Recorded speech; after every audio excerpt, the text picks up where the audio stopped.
à ceux qui nous rejoignent. Deuxième partie de cette émission avec la presse quotidienne régionale, les Indés radios, 130 radios qui sont nos partenaires sur tout le territoire français, les télés locales de France qui nous rediffusent et TV5 Monde.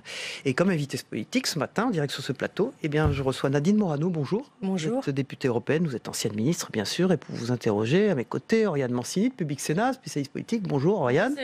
Bonjour. Et bonjour Christelle Bertrand du groupe La Dépêche qui représente la presse quotidienne régionale sur ce plateau ce matin, la PQR qui rediffusera votre interview, Nadine Morano, sur ses sites internet ce matin. On démarre avec l'actualité. Angela Merkel et Emmanuel Macron se sont rencontrés hier en Allemagne pour un conseil interministériel franco-allemand. Les deux leaders ont parlé d'une même voix. Est-ce que ça vous a rassuré, j'allais dire, sur la solidité du couple franco-allemand, cette conférence de presse? Notamment, on voit une photo derrière vous. C'est toujours important de voir à la fois la France et l'Allemagne côte à côte.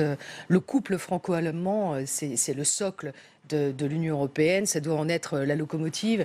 Ensuite, quand j'entends le contenu, je suis moins séduite, parce qu'évidemment, vous savez que Madame Merkel est très en difficulté dans son pays s'agissant de la crise migratoire, que Emmanuel Macron ne prend pas les décisions non plus qui s'imposent. Et donc, face à ce sujet majeur qui préoccupe l'ensemble des peuples européens, et quand vous regardez les élections, d'ailleurs en Allemagne, quand plus de 90 députés d'extrême droite arrivent au Bundestag, en Allemagne, en Autriche, en Italie, et même au cœur de la campagne du Brexit, la question migratoire a été au cœur de ces débats et il faut le prendre avec beaucoup de sérieux parce que moi je soutiens le ministre de l'Intérieur du gouvernement de Madame Merkel et je pense qu'il a raison de faire preuve de fermeté, tout comme Monsieur Salvini en Italie que je soutiens également. Vous soutenez également? Mais évidemment, italien. Mais évidemment, mais tous les peuples européens ne peuvent soutenir que cette politique. Alors justement, hier, Angela Merkel et Emmanuel Macron ont décidé de refouler systématiquement les demandeurs d'asile dans le premier pays par lequel ils ont pénétré en Europe. Est-ce que c'est une bonne idée? Est-ce que ça ne fait pas peser un poids trop lourd, notamment sur des pays comme l'Italie? C'est la Convention de Dublin, c'est celle qui s'applique à l'heure actuelle. Ils ont décidé de l'appliquer stricto sensu, c'est une bonne idée? C'est appliqué, c'est appliqué. Quand vous voyez que ceux qui ont déposé leur demande d'asile en Italie ne peuvent pas passer la frontière en France, ils sont refoulés. Justement, l'idée aujourd'hui, c'est de partager la charge entre les différents pays. Non, voilà, eux, ce qu'ils voudraient, en fait, c'est qu'il y ait plus de solidarité européenne.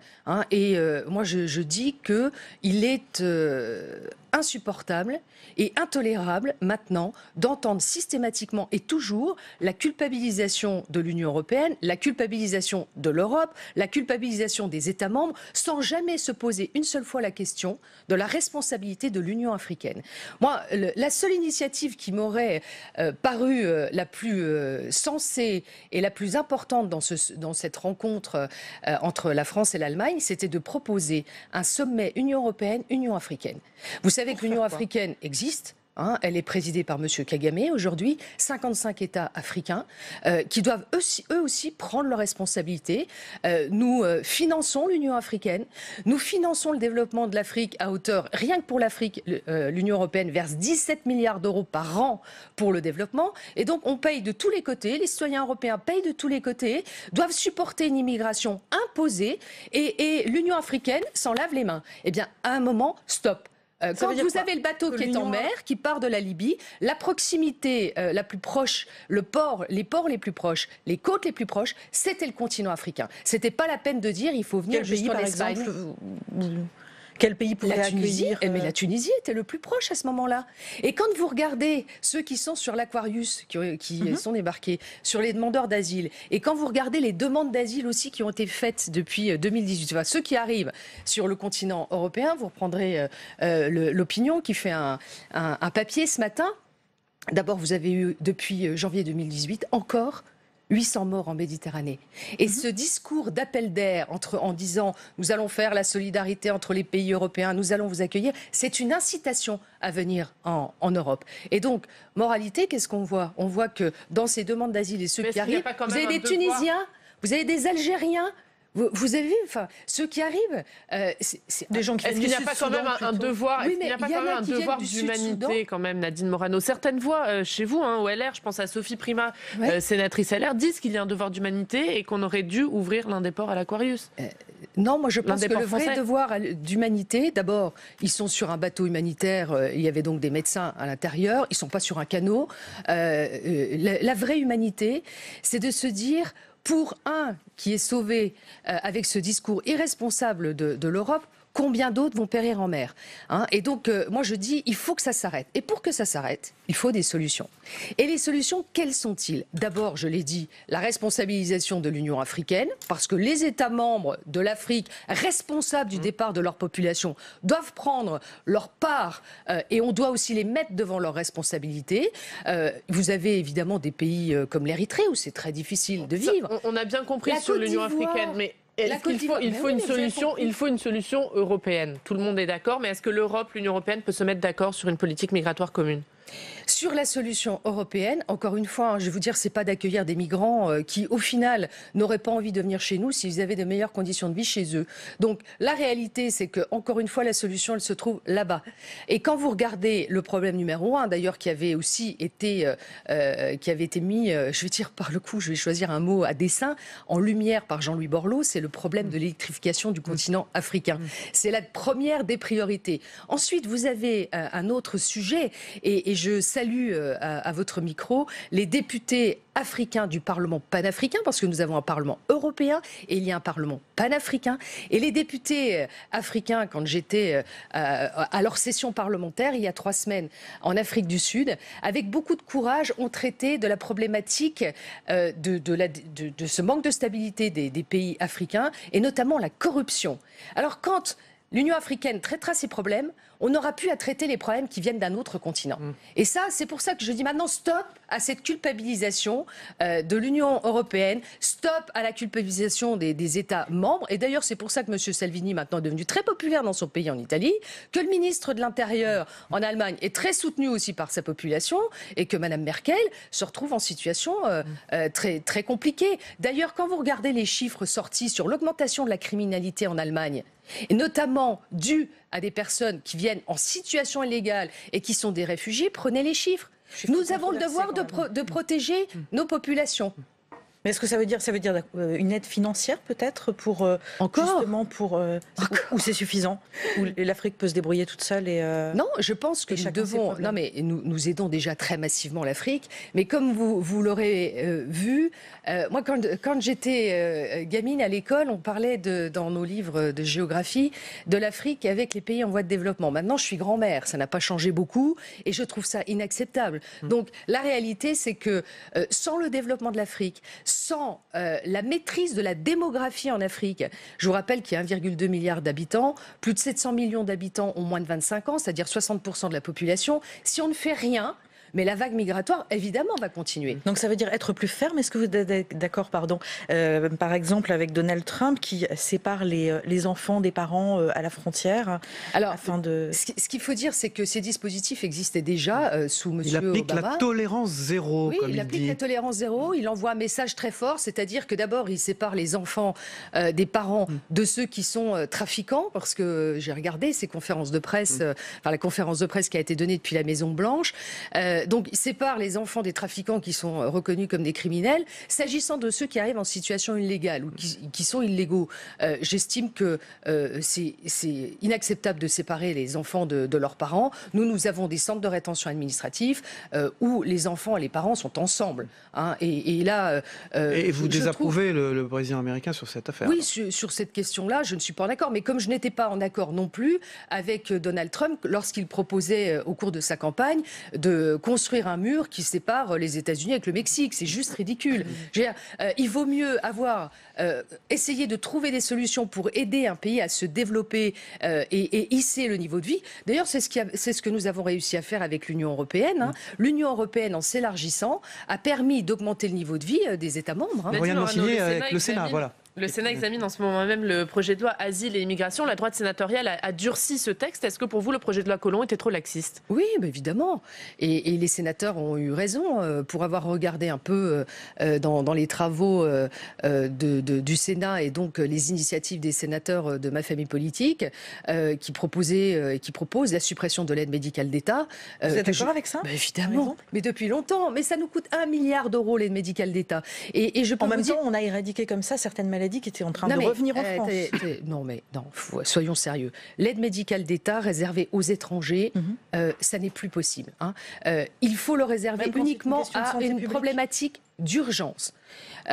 Ensuite, donc moi je suis pour la suppression de l'aide médicale d'État, comme je suis aussi pour les quotas de migrants, les plafonds, le plafond de quotas de migrants votés annuellement au Parlement, c'est indispensable. C'était dans le programme de François Fillon. Mais c'est indispensable, c'était la proposition aussi que j'avais faite depuis très longtemps. Le Parlement français doit voter chaque année un plafond d'immigration, enfin de migrants qu'il peut accepter sur son territoire en fonction des besoins en main-d'œuvre et en fonction aussi d'une répartition géographique. Je veux dire, les Français doivent pouvoir choisir leur immigration. On n'a pas à leur imposer une immigration. C'est Nadine Morano, la députée européenne, ancienne ministre, membre des Républicains, qui est notre invitée politique ce matin.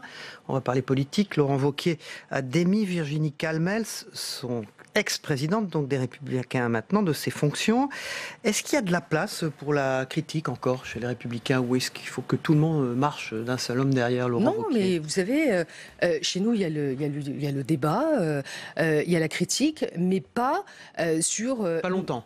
Non, c'est pas une question de pas longtemps. Le problème de Virginie Calmels, c'est que... Ça faisait pas longtemps qu'elle était vice-présidente.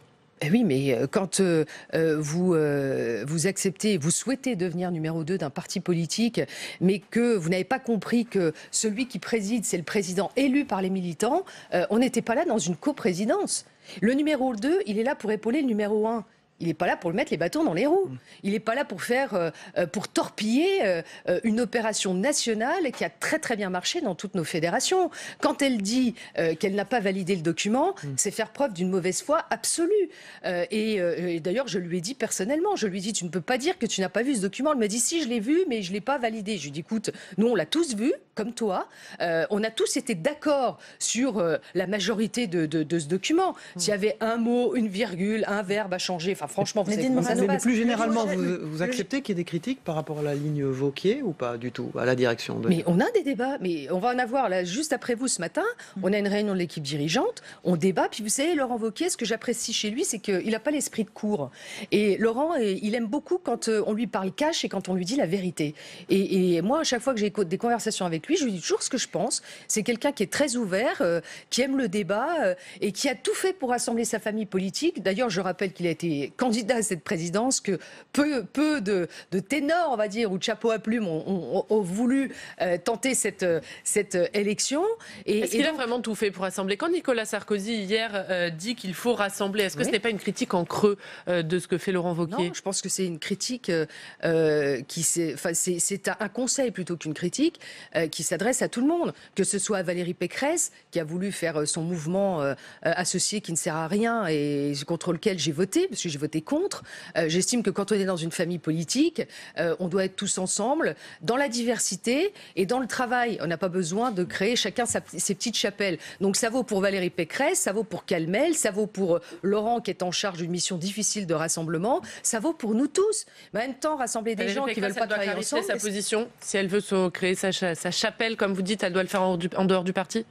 Non, je pense simplement que sa place est à l'intérieur des Républicains, que toutes les propositions et le travail doivent se faire à l'intérieur de cette équipe, de cette maison, comme nous le faisions avant, mais que penser dès la présidentielle finie à la présidentielle d'après, sans penser qu'il peut y avoir autre chose entre, et avoir à ce point les compétitions c'est des ambitions personnelles, c'est évidemment. ce que vous écrivez. Enfin, vous pensez que quand elle a créé son mouvement, parce que comme elle disait que elle ne voulait pas être candidate à la présidence des Républicains parce qu'elle avait pris l'engagement de se consacrer à sa région devant les électeurs. Et bien, ça ne l'a pas empêché de créer son petit parti dans lequel il est évidemment beaucoup plus facile, en choisissant quelques amis qui y participent, de s'auto-préclamer présidente. Donc forcément, elle choisit son petit parti. Après, elle fait un travail à côté. Moi, je ne veux pas d'un travail à côté. Je veux un travail tous ensemble. Et rassembler, ça s'adresse aussi à elle. elle. Est-ce qu'on n'assiste pas aussi à une clarification de la ligne politique des Républicains? Est-ce que rassembler, ça veut dire aussi s'ouvrir à Valérie Pécresse ou Virginie Calmel, ou est-ce que les Républicains n'ont pas besoin de se recentrer sur leur droite pour se retrouver aujourd'hui? Non, il n'y a pas de se recentrer ni quoi que ce soit. Tous les sujets doivent être abordés. Moi, j'ai lu les propositions de Valérie Pécresse sur l'Europe. Bon, il n'y a pas grand-chose de novateur, franchement. Ça méritera d'être bien discuté à Menton. Mais moi, je dis encore une fois, c'est pas Laurent Wauquiez qui doit être mis en cause. Je rappelle quand même que s'agissant du rassemblement, il avait proposé à Valérie Pécresse la présidence du Conseil national, qu'elle avait refusée. Quand vous tendez la main en permanence et qu'on vous tape dessus avec un marteau, à un moment, ça va bien. Il faut regarder celui qui tient le marteau et pas celui qui tend la main. Quand Bruno Le Maire qualifie aujourd'hui les Républicains de droite identitaire, vous êtes d'accord avec lui? Est-ce que c'est un mouvement de votre parti ou est-ce qu'il est juste dans la critique? Écoutez, quelle crédibilité je peux porter à Bruno Le Maire, franchement? Excusez-moi, voilà quelqu'un qui, lorsqu'il était dans ma famille politique, et lorsqu'il a fait campagne pour la primaire, d'ailleurs a fait un très mauvais score, il a atteint quoi, 3%, enfin, ministre de l'économie aujourd'hui. Le discours médiocre, mais en même temps, dans sa campagne, il disait sur tous les plateaux télé, vous avez les images, et dans tous les meetings, qu'il était contre l'augmentation de la CSG. Voilà qu'après, il arrive dans un gouvernement, trahit sa famille politique, et se retrouve à faire le contraire de ce qu'il annonçait partout sur les plateaux télé. Donc, là aussi, c'est de l'ambition personnelle. Bon, écoutez, voilà, pour un plat de lentilles, aller se vendre pour une place au gouvernement, je trouve ça assez minable. Enfin, personnellement, je trouve ça... voilà, quand on a des convictions, on les défend jusqu'au bout. Alors... Et quand vous allez défendre, mettre en œuvre le contraire de ce que vous pensez, quelle crédibilité vous voulez que je porte à la parole de Monsieur Le Maire? Un mot sur Guillaume Pelletier, qui a proposé hier une augmentation du SMIC de 10, 15 ou 20% en échange d'une baisse de charges pour les entreprises. Est-ce que vous êtes d'accord avec lui? Mais ça mérite d'être... Là aussi, il fait une proposition, ça mérite d'être versé au débat.